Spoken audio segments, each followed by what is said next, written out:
पूर्णत्वास येत आहे। पण हे होत असताना महापालिकेच्या जनरल बॉडीनं हे नाट्यगृह मॅनेजमेंटसाठी देण्याचा ठराव त्या ठिकाणी पास केला।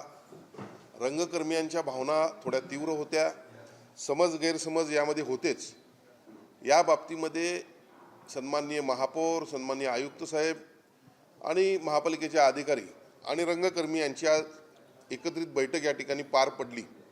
महापालिकेनं सध्याच्या आर्थिक परिस्थितीविषयी आपलं म्हणणं मांडलं, रंगकर्मियांनी आमची जी काही गरज आहे त्या संदर्भात आपलं म्हणणं मांडलं। या सगळ्या गोष्टींचा उहापोह झाल्यानंतर सन्माननीय महापौर, सन्माननीय आयुक्त साहेबांना मी या ठिकाणी विनंती केलेली आहे की जी काही आपण या ठिकाणी हा जो निर्णय घेतलेला आहे हा महासभेचा निर्णय असतो, लोकांनी निवडून दिलेल्या लोकप्रतिनिधींनी हा निर्णय घेतलेला आहे, पण तरी पण रंगकर्मियांच्या भावना देखील तेवढ्याच तीव्र आहेत आणि आपण याविषयी परत एकदा जीबीमध्ये नव्यानं चर्चा करावी आणि मग आपल्याला जर योग्य वाटला तर त्या पद्धतीने निर्णय घ्यावा। पण निश्चितपणे या शहराचा लोकप्रतिनिधी या नात्यानं मी सर्व रंगकर्मियांना ग्वाही देतो की रंगकर्मियांच्यावर कुठलाही अन्याय होणार नाही, कुठलाही आर्थिक बोजा त्यांच्यावर जास्त पडणार नाही, किंवा कलेचं कुठलं नुकसान होणार नाही, यासाठी मी या ठिकाणी सतर्क राहील। बघा, कुठलाही ठराव पास होत असताना अशी कुठं तरतूद नाही आहे, पण ॲक्च्युली करायला पाहिजे होती।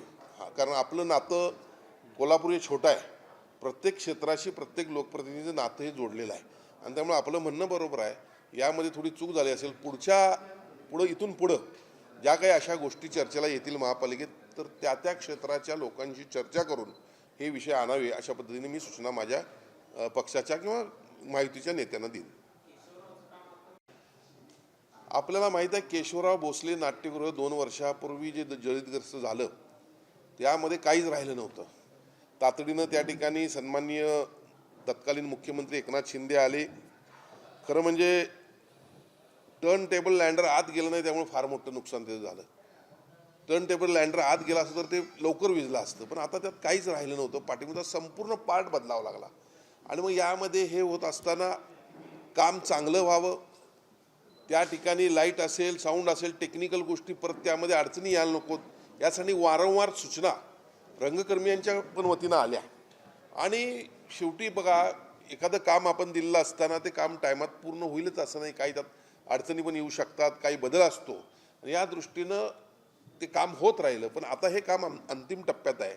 मला वाटतं शेवटचा जो निधी राहिला होता डीपीचा, ट्रान्सफॉर्मर पाहिजे होता, ट्रान्सफॉर्मर बसवायला देखील महापालिकेकडे पैसे नव्हते, ते मी माझ्या डीपीसीच्या निधीतून तातडीनं 1,80,00,000 रुपये दिले की जेणेकरून केशवराव भोसले नाट्यगृह लवकर सुरुवात होऊन दे।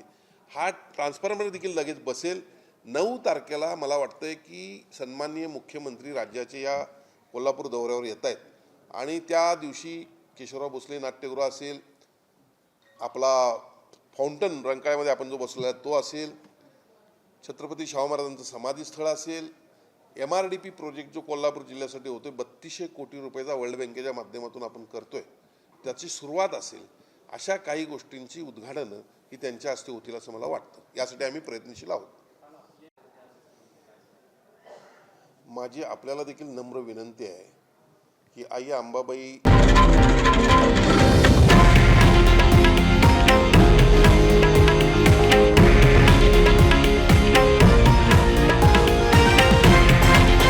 हे आहे देशातील नंबर 1 न्यूज नेटवर्क आणि आपण पाहत आहात TV9 मराठी, एकमेव।